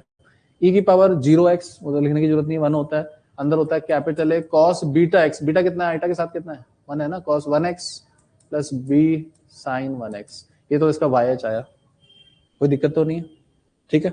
अब क्या निकालूंगा मैं इसका, yp, ठीक, एंड yp, जिसको आप लोग ps लिखते थे, कोई इशू नहीं, जैसे मर्जी लिखिए, नोटेशन है 1 अपॉन में क्या लिखना है, अपॉन में जो डिफरेंशियल इक्वेशन दी गई है, वैसे डिफरेंशियल इक्वेशन को लिखने वाला आदमी ऐसे भी लिख सकता है कि दरअसल ये डी स्क्वायर वाई है, यानी 2 बार डिफरेंशिएशन किया गया है किसका, y का, हाँ है ना, और ये अगला वाला टर्म क्या है, सिर्फ y, हाँ है ना, इसमें से कॉमन ले लो y, क्या बचेगा, डी स्क्वायर प्लस 1, आप समझ गया ना। तो यहाँ पे क्या लिखूंगा मैं, डी स्क्वायर प्लस 1, कोई दिक्कत तो नहीं है। तो आपको यहाँ जो लिखना है वो ऑपरेटर फॉर्म में लिखना है, किस फॉर्म में लिखना है, ऑपरेटर फॉर्म में लिखना है, यहाँ पे आपको फंक्शन ये लिखना है, कोई दिक्कत तो नहीं। वो वहां किया था ऑक्सिलरी इक्वेशन में, पुट नहीं किया था वो पुट करने वाली बात गलत है। y को रखा था e की पावर mx, फिर वो कॉमन लेके m बन गया था, पुट नहीं कर सकते। क्या एक इंसान को गधे के बराबर रख सकते हैं? नहीं कर सकते ना। d क्या चीज है? d क्या ऑपरेटर, और m क्या है? एक वेरिएबल है। तो कायदे में अगर ये कोई सवाल इंटरव्यू में पूछेगा आपसे कि ऑपरेटर को d, आप खुद भी बोलते हो सर d को m रखते हैं, तो वो आपको बोलेंगे d को m रखते हैं, d एक ऑपरेटर है, m एक वेरिएबल है। कहाँ से रख दिया आपने? आपकी मर्जी होगी तो आप तो इंटीग्रेशन को m रख दोगे, फिर तो एक बात है ना। तो वो आप बोलोगे कि सर वो y को e की पावर mx रखा था, फिर वो कॉमन लेके आया था वो, जो आप डेरिवेशन मैंने बताया था। ठीक है, ये समझ में आ गया? कोई दिक्कत तो नहीं है? ठीक। दाईं तरफ मैंने बताया था fx लिखना है, fx कितना है आपका? e की पावर 2x। कोई दिक्कत तो नहीं है? रूल मैंने आपको बताया कि d की जगह क्या डाल दो, जो x का क्या हो कोफिशिएंट, कितना कोफिशिएंट है, लेकिन नीचे जीरो नहीं आना चाहिए डाल के। आ तो नहीं रहा? हाँ ठीक, ठीक है। e की पावर 2x अपॉन 5, क्योंकि जीरो नहीं आ रहा तो लिख दिया। फाइनल सॉल्यूशन लिख दोगे आप? कैसे लिखोगे फाइनल सॉल्यूशन? y बराबर yh कितना है ये वाला, a cos x plus b sin x plus e की पावर 2x अपॉन 5। ये इसका कंप्लीट सॉल्यूशन। कंप्लीट सॉल्यूशन बोलो, जनरल सॉल्यूशन भी गलत नहीं, क्योंकि अभी भी इसमें कितने आर्बिट्री कांस्टेंट मौजूद है? 2। जनरल तब तक बोलो जब तक कि आर्बिट्री कांस्टेंट उतने ही मौजूद हैं जितना ऑर्डर है। इस जनरल सॉल्यूशन। कंप्लीट सॉल्यूशन इसलिए बोल रहे हैं, कंप्लीट का मतलब संपूर्ण, संपूर्ण ये इसलिए हो गया कि आधा ऊपर है आधा नीचे, ऐसे बोल सकते हैं। ठीक है, आर्बिट्री कांस्टेंट। अब इसमें भी एक बात है, एक है कांस्टेंट, एक है आर्बिट्री कांस्टेंट। इनमें क्या फर्क है? कांस्टेंट में और आर्बिट्री कांस्टेंट में क्या फर्क है? वेरी करते हैं, और कांस्टेंट फिक्स होते हैं। जैसे फिजिक्स के जो कांस्टेंट फिक्स है, प्लैंक्स कांस्टेंट, ग्रेविटेशनल कांस्टेंट, पाई भी कांस्टेंट है, वैल्यू है ना उसकी, तो फिक्स है, वो बदल थोड़ी रहा कोई। तो वो कांस्टेंट होते हैं। हम जो मैथ्स में करते हैं वो आर्बिट्री कांस्टेंट होते हैं, क्योंकि हम C1 C2 लिख देते हैं। अब C1 C2 तो आपकी मर्जी, आप 1 2 ले लो, मेरी मर्जी में 5 6 ले लूं, इनकी मर्जी 1000 ले ले, तो इसलिए आर्बिट्री कहते हैं। आर्बिट्री कांस्टेंट का एक और नाम होता है पैरामीटर। क्या? वो भी कहते हैं, पैरामीटर भी चलता है। ठीक है, ठीक है ना, कोई दिक्कत? ठीक। अब ये वाला सवाल देखो जरा, y double dash minus 3y dash plus 2y equal to e की पावर x। ठीक है, ठीक है। चलो सॉल्यूशंस, ऑक्सिलरी इक्वेशन बोलो। एम स्क्वायर माइनस का प्लस का इक्वल टू, फैक्टर कर लोगे यार, एम 1 और 2 निकाल ही लोगे, मुझे इसमें कोई बड़ी बात तो नहीं है। वो बोलो इसका, पहले वाई बोलो C1 डिस्टिंक्ट रूट है, रिपीटेड डिस्टिंक्ट ही है। चलो C1 e की power 1x plus C2 e की पावर 2x। सही है। अब क्या निकालूंगा मैं? कौन सा सॉल्यूशन? पर्टिकुलर में निकालने मैंने बताया था, इसको ऑपरेटर फॉर्म में लिखना है। किस फॉर्म में? ऐसे मत लिख देना y की फॉर्म में। ये कितना derivative? Second derivative d square, ये कितना है? माइनस का 3d, ये कितना? प्लस का 2, और इधर कितना? e की पावर x। अब थोड़ा सा रुक के चलना, बहुत तेज मत भागना। कायदा तो ये कहता है, रूल कहता है कि x का कोएफिशिएंट कितना है, लेकिन मैं 1 नीचे डाल रहा हूँ तो मेरा तो 0 आ रहा है 0। इसका मतलब कि पुट नहीं करना, क्या करना है? रूल लगाना है, केस ऑफ फेलियर वाला। वो रूल कहता है कि नीचे वाले का बड़े प्यार से डिफरेंशिएशन कर दो। करना इसका डिफरेंशिएशन डी स्क्वायर का 2d 3 माइनस का 3, और एक एक्स अपनी जेब से लगा दो। वो मैं लाल रंग से लिखूंगा जिससे आपको ध्यान रहे कि भैया अलग से लिखा गया था, हमने लगाया था 1। अभी इसके सर पे, अभी भी सर पे नहीं लिख सकते, क्योंकि अभी इसमें कौन बैठा है? डी बैठा है। जब तक डी है ऑपरेटर, नंबर नहीं बना अभी। जिस दिन ये नंबर बनेगा तब इसके ऊपर लिख देना e की पावर x। अभी मत लिखना। अब तो नहीं आ रहा 0? अब नहीं आ रहा, अब नहीं आ रहा ना। ठीक, x e की पावर x अपॉन डालना 1, कितना आएगा? माइनस। तो ये आप समझ गए होंगे, फाइनल सॉल्यूशन लिख दोगे जोड़ के। ठीक हो गया, कोई दिक्कत? ठीक।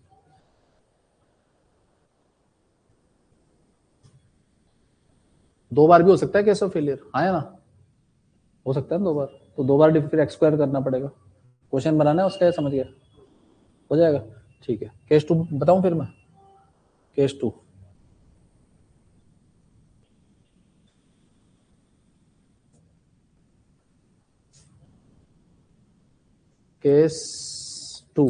केस 2 में क्या करते हैं? राइट हैंड साइड जो होती है एफ एक्स, उसे कर लेता हूं मैं साइन ए एक्स या फिर कॉस ए एक्स। इन दोनों में से कुछ भी, दोनों में यही रूल लगेगा जो मैं बताने वाला हूँ। ठीक है, तो भाई उस केस में जब आप वाई पी निकालोगे, वाई पी तो 1 अपॉन, अब यहाँ पे सोचने वाली बात है, मैंने पिछले दफा कितना लिखा था? एफ डी लिखा था देख लो थ्योरी में इधर गया, कितना लिखा था नीचे, एफडी लिखा था, ठीक। इस बार एफ डी स्क्वायर लिखना पड़ता है, यानी डी नहीं देखना आपने, क्या देखना है, डी स्क्वायर। यहां चाहे आप साइन लिखो या कॉस लिखो कोई फर्क नहीं पड़ता, मैं एक का बता देता हूँ दूसरे का सेम है, कोई फर्क नहीं। उस केस में डी स्क्वायर को पूरा हटा देते हैं और अंदर डाल देते हैं माइनस ए का स्क्वायर, क्योंकि एक्स का कोएफिशिएंट कितना है, साइन। अब आप साइन एक्स इसके सर के ऊपर लिख दो, कोई दिक्कत नहीं, लेकिन ऐसा तभी करना जब नीचे जीरो, हाँ नॉन जीरो, क्योंकि तभी कर सकते हो ना, provided F of minus A square zero नहीं आना चाहिए। आप समझ पा रहे हैं, ध्यान रखना कि ये डी स्क्वायर को ही हटाता है, डी को नहीं हटा पाता है, किसको हटाएगा सिर्फ, और डी ऐसे ही रहेगा, ठीक। और डी क्यूब, हाँ डी क्यूब को डी स्क्वायर इंटू डी लिख देंगे, तो डी स्क्वायर को तो हटा देंगे, ठीक है। डी की पावर 4 रहेगा, वो तो पूरा हट जाएगा, क्योंकि डी की पावर 4 का मतलब होता है डी स्क्वायर का होल, इसको तो हट ही जाएगा, ठीक है। ऑड पावर रहेंगी डी की, वो नहीं हट पाएंगी, लेकिन इवन पावर सारी हट जाएंगी, ठीक है।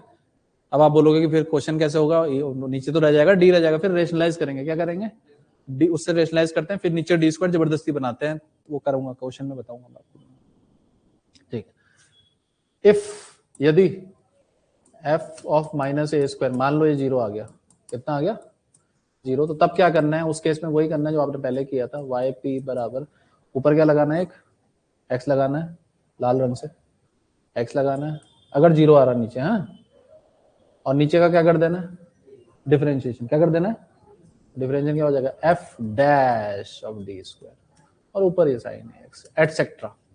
अब आपके किस्मत पे है कि दोबारा जीरो आ रहा कि नहीं आ रहा, तो क्वेश्चन में पता चलेगा, ठीक हो गया। ये तो थ्योरी है, लेकिन क्वेश्चन से समझ में आएगा। क्वेश्चन देखते हैं, यही बताता हूँ क्वेश्चन। चलिए क्वेश्चन इसका number 1, Y sine X cos X है ना, Y dash Y double dash plus 3y dash plus 2y equal to sine sine sine sine X, दिख रहा है आपको, ठीक है। चलो ऑक्सिलरी इक्वेशन बोलो इसकी, बोलो M square plus plus equal to zero, factor कर लोगे, M plus 1 into M plus 2 है ना, क्यों, M plus 1 into M plus equal to zero, M की वैल्यू एक वैल्यू आ गई -1 और दूसरी, दोनों डिस्टिंक्ट ही हैं, वाई एच लिखने में तो कोई तकलीफ नहीं है आपको, c1 e की power minus x plus c2 e की पावर माइनस एक्स, कोई दिक्कत नहीं है। अब यहाँ पे आराम से चलेंगे, वाई पी जब हम निकालेंगे तो स्लो चलेंगे, 1 अपॉन बोलिए प्लस प्लस ऊपर कितना है साइन एक्स का कोएफिशिएंट कितना है 1, तो कायदे में रूल फॉलो करना है, तो जहां जहां डी स्क्वायर है वहां वहां -1 का स्क्वायर रखना चाहिए, -a का स्क्वायर यानी a1 है मेरा, ठीक है। ध्यान रखना होल स्क्वायर नहीं है, कहीं आप इसको होल स्क्वायर समझे, माइनस अलग से लगा रखा, पहले स्क्वायर करके तब माइनस लगा लेना, ठीक है। बोलो खाली ये होगा ना रिप्लेस, क्या आ जाएगा इसकी जगह, -1 का स्क्वायर प्लस का 3d प्लस का 2, अभी भी आप इसको बार बाद ही लिखोगे, कोई दिक्कत तो नहीं है। नीचे कितना आ रहा सॉल्व करके बताओ, 3d +1 आ रहा, +1, सही है, आ गया। लेकिन अब आप आगे कैसे करोगे, क्योंकि आपको तो डी स्क्वायर चाहिए, अब इसको डी स्क्वायर जबरदस्ती बनाएंगे, ऊपर नीचे रेशनलाइज कर देंगे इसको 3d -1 से, 3d -1 से ऊपर भी रेशनलाइज नीचे भी रेशनलाइज, ये समझ में आया स्टेप, साइन एक्स बैठा है, अब एक नया ऑपरेटर घुसा दिया आपने, लेकिन कोई फर्क क्या, वो कट के तो आएगा ना, ये बीच साइन एक्स को बाद में लिखना, सबसे फंक्शन है लास्ट में लिखा जाएगा, ये मल्टीप्लाई होकर कितना बच जाएगा 3d -1, नीचे कितना हो जाएगा 9d स्क्वायर -1, अब नीचे आ गया ना डी स्क्वायर, तो ये हो गया 3d -1 माइनस ही था ना, और नीचे 9d स्क्वायर -1, और यहाँ क्या था साइन एक्स। अब तो रूल पक्का है, आपको तो इससे मतलब है, नीचे जो डी स्क्वायर रहेगा उसकी जगह आप क्या रख दोगे, -1 का स्क्वायर रख दोगे, जगह 3d -1 साइन एक्स, और नीचे हो जाएगा 9 इंटू -1 का स्क्वायर -1, यही होगा, कितना हो गया नीचे -10 हो गया नीचे, हाँ या ना। लेकिन ऊपर का क्या ट्रीटमेंट करेंगे आप, -10, चलो ये डी, इसको साइन एक्स को अंदर मल्टीप्लाई कर रहा हूँ, क्या हो जाएगा 3d साइन एक्स, यानी डिफरेंशिएशन साइन एक्स का कितना 3 cos x minus sine x into 1 sine, D का मतलब क्या बताया मैंने आपको, डिफरेंशिएशन, और अगर 1/d होता टू इंटीग्रेशन, ये आ गया इसका कौन, yp। अब लास्ट आंसर आप जोड़ के लिख सकते, कोई दिक्कत तो नहीं। ठीक, एक और करेंगे क्वेश्चन 2 जिसमें जीरो बन रहा हो। क्या बन रहा हो, साइन होगा लेकिन जीरो बनेगा, तो वो सवाल बनाना पड़ेगा। ठीक है, ये बन गया y double dash plus y कर दूं, अगर मैं एक काम करता हूँ 4y कर देता हूँ, आपको अच्छा लगेगा 4y, क्योंकि फिर 2 का स्क्वायर 0। ठीक है, साइन 2x ये सवाल है। ठीक है, CF सीधा लिख दूं इसका, CF बोलो, CF क्या आएगा इसका, YH रूट क्या आएगा, प्लस माइनस 2 या 2 आइटा, रूट का रूट 4 2, हाँ ठीक है 2 है, प्लस माइनस 2 आइटा आएगा इसका, प्लस माइनस 2 आइटा तो आएगा। एम स्क्वायर प्लस 4 बराबर 0, 4 को उधर ले जाओगे तो अंडर रूट का, हाँ प्लस माइनस 2, उसको सोचते हुए CF बताओ क्या आएगा, e की power 0x c1 cos 2x plus c2 sin 2x। क्या है, समझ में आ गया, मतलब इसकी बीच का प्रोसेस अब आपको आता है। अब मैं आपको क्या सिखा रहा हूँ, yp क्या सिखा रहा हूँ, बोलो, yp इक्वल टू 1 अपॉन कितना, बोलो, very good, D square plus 4।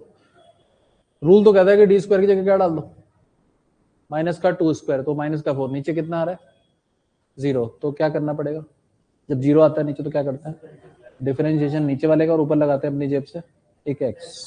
चलो बोलो, नीचे वाले का डिफरेंशिएशन बोलो कितना आएगा, 2d आएगा बस, और ऊपर क्या लगाना पड़ेगा अपनी जेब से, x, जो मैंने रेड कलर से फिर से आपने लगाया, ऊपर 1, और यहाँ कौन है sin 2x। कोई दिक्कत तो नहीं। अब इसके बाद दो रास्ते हैं, कितने रास्ते, दो रास्ते हैं। एक रास्ता आपने कहा कि नहीं मैं तो रेशनलाइज ही करूंगी, तो आपने इसको ऊपर नीचे d और d से मल्टीप्लाई कर लिया, राइट। और एक दूसरा रास्ता है, कह रहा नहीं यार, जब 1 अपॉन डी का मतलब क्या होता है, इंटीग्रेशन, कह रहे अगर इनको इंटीग्रेशन आती है इसकी, वो ये भी तो सवाल है ना, हो सकता है आपको इंटीग्रेशन ही याद ना हो, ये भी तो हो सकता है।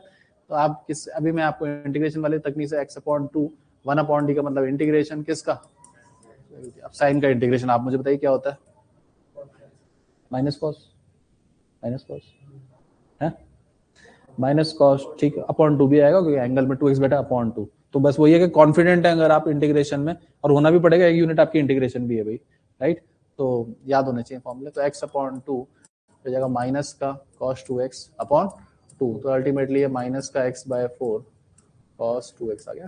कंप्लीट सॉल्यूशन आप फिर जोड़ के तो लिख ही देंगे। ठीक है, कोई दिक्कत है, डाउट तो पूछिए। अभी केस और भी बचे हैं इसके, 2 केस और होते हैं, वो कल की क्लास में करेंगे। आज 2 केस ज्यादा हो जाएगा कि हम क्या कर रहे हैं, हम हर केस के साथ केस ऑफ फेलियर भी पढ़ रहे हैं। मैंने दोनों सवाल, एक सिंपल वाला और एक में फेलियर वाला बता दिया, दोबारा फेल हो जाता तो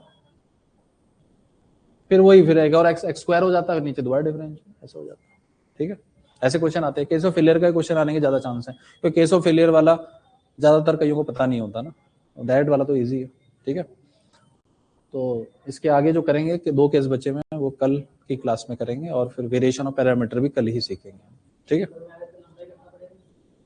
देखो पेपर में क्या पूछ लेते हैं, वो सीधा ये पूछते हैं आपसे पर्टिकुलर, वो कभी भी इससे CF नहीं पूछेगा, अगर वो राइट साइड में वो आपसे यही पूछेगा, कौन, पर्टिकुलर सॉल्यूशन, राइट।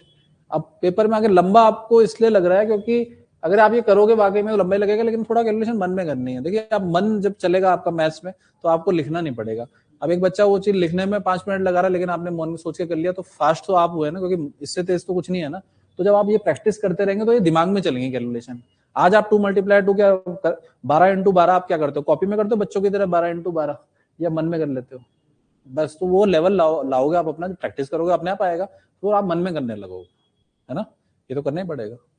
हाँ, कुछ चीजें ऐसी हो सकती हैं ऑप्शन देख के पहचानना। अभी जब मैं क्वेश्चन करवाऊंगा, जो कल तक करा भी रहा था, तो क्वेश्चन देख के तो कई ट्रिक्स होती हैं कि पता चल जाता है कि ये गलत है, मतलब ऑप्शन देख के कि ये नहीं हो सकता, हाँ वो पता चल जाता है। लेकिन क्योंकि मैं भी वैसे वाले ऑब्जेक्टिव नहीं बता रहा, वो कल की क्लास में, परसों की क्लास में बताऊंगा, तो वहां पे मैं वो भी बताऊंगा, लेकिन थ्योरेटिकली यही है ना। ठीक है, कोई डाउट है तो आप बताइए। ऑनलाइन जुड़े हैं हमसे बच्चे, ऑनलाइन वालों को कोई डाउट है तो बताइए, ऑनलाइन ऑफलाइन जो भी है, दोनों के दोनों। ठीक है, तो आपने करना क्या है, ये करना ही है। अब जो इस पे बेस्ड क्वेश्चन होंगे, अब वो तो ऑब्जेक्टिव होंगे, तो उसमें कुछ चीजें और नहीं पता चलेंगी। इसके अलावा ये पता जरूरी होना चाहिए, और जब हम ऑब्जेक्टिव एक्चुअल ABCD वाले 4 ऑप्शन करेंगे तो वहां पे कुछ और ट्रिक्स भी होती है जो पता चल जाता है कि ये नहीं हो सकता, है ना, ये चीज है। तो ठीक है, आज की क्लास हम एंड कर रहे हैं यहीं पे। ठीक है, कल करेंगे फिर।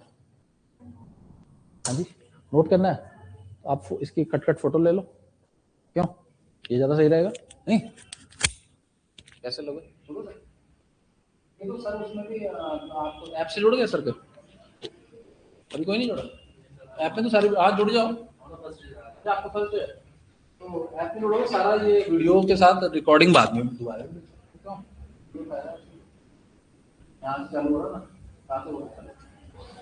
अभी यहाँ से हो रहा है। और ऐसे फोटो क्लिक ऐसे करते रहना, फोटो लेते रहना, है ना? एक आदमी यहाँ पे, एक आदमी फोटो। अरे एक चीज डाउट होता है ना, तुरंत पूछना है, वेट नहीं करना कल का परसों का, नहीं आ रहा है क्योंकि डाउट मुझे रोक के पूछ लो, क्योंकि सामने होने का ये है दिखा रहा है तो ऑनलाइन नहीं है तो है कि नहीं, तुरंत रोक के डाउट के सामने बताओ। हर एक का काम है, हर कोई अलग लेवल पे हो सकता है, किसी को आता हो किसी को नहीं आता, तुरंत रोक के पूछना। जैसे कि आप तुरंत रोक के आपकी बेशरम बेशरम मत हिच नहीं करना कि नहीं पूछना। क्यों नहीं पूछना? पूछना है, और जितना पूछूंगा उतना मुझे मजा आएगा, जितना मुझे पूरे दोगे मैं उतना अंदर जाऊंगा, ठीक है ना? ये रोक के ऐसे ये तो कुछ तो ये पढ़ा रहा होगा बीएससी, लेकिन इतना तेज हाथ चलता है इसमें अभी आपका, ये थोड़ा अभी तो इसलिए थ्योरी जरूरी है। तो इसलिए थ्योरी अब मैं ऐसे करूंगा, पहले थ्योरी लिखवाऊंगा एक दो लेक्चर, फिर जाऊंगा क्वेश्चन, सीधा क्वेश्चन में ले जा रहा हूँ, क्या पता आपको कब तक आप ये अच्छा लगा थ्योरी बताते हैं। आप तो सवाल करोगे ना, आप कट कट करिए, एक आदमी को क्लिक कर करके फोटो लेते हैं। आप दोनों का वहाँ से है रुकी सर? मैं सेक्शन से। अरे आप रुकी सर,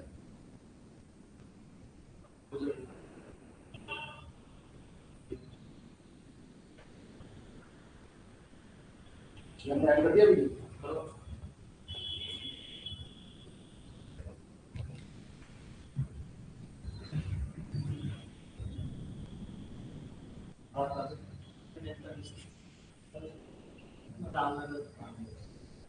आगे आए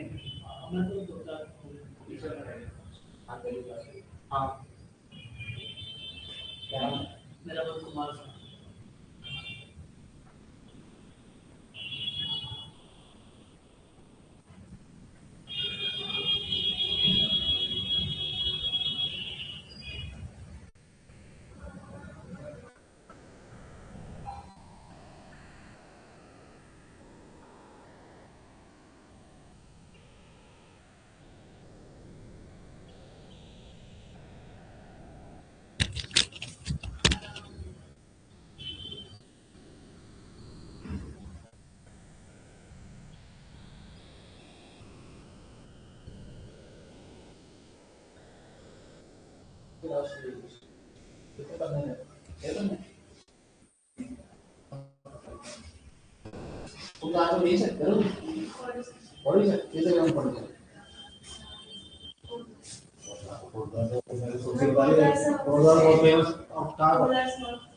पीछे क्या नाम है?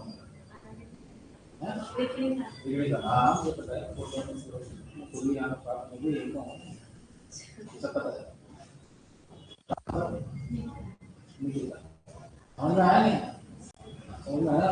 समाधान नहीं है, ये नहीं सोचना कि पहले कोई पूछेगा तब मैं पूछूंगी, कुछ नहीं है, सब सोचो तो अकेले बैठे हो, ऐसे सोचो, पूछो कोई दिक्कत। अभी तो ये तो फिर तो मैं धारा प्रभाव पढ़ाते चला जाऊंगा, तुम बैठे रहोगे उसी तरह पत्थर की तरह। पूछना डाउट, और डाउट मैं सोच आता है तो समझता है, अब जो खाली कर रहा है कुछ समझ नहीं है। तुम चश्मा तो नहीं लगाते पक्का? हाँ ये दिक्कत था। हाँ अरे बीच में कैमरा आता है। हाँ बीच में कैमरा निकल आता है।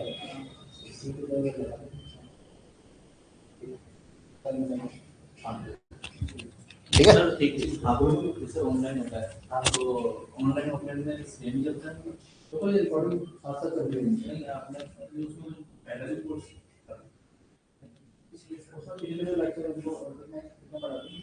Disconnected.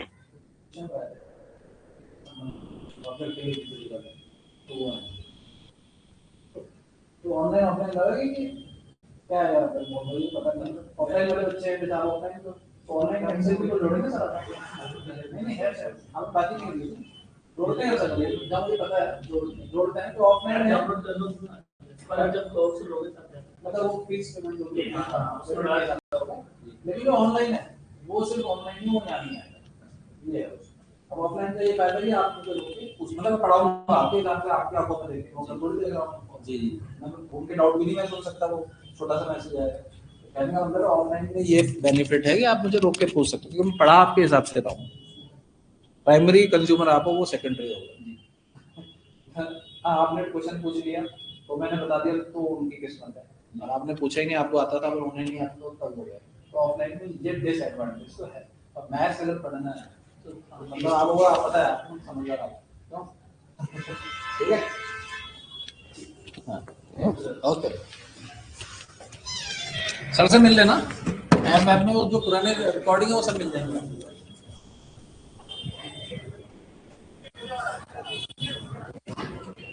बता दी तो। हाँ